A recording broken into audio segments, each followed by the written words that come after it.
There are some fake news being propagated by BRS party social media and some of their media houses and even in print media, saying that there is a proposal being made from our government, that is from our Honorable Chief Minister Revanth Reddy Garu, to purchase a chartered flight for his convenience to travel to Delhi.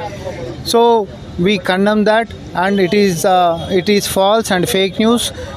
BRS party resorting to such fake news has once again exposed their true nature, that they are never that they never adhere with facts, but busy in propagating lies.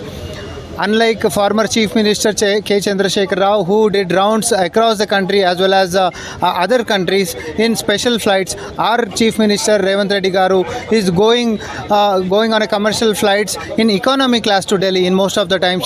Only in special occasions or when in case of emergencies he is taking that special flight. But unlike former Chief Minister or BRS party leaders, we are serious in saving money, because we understand the value of it and we know the situations and circumstances of what this state is going on, and our Chief Minister is the first person to respect that.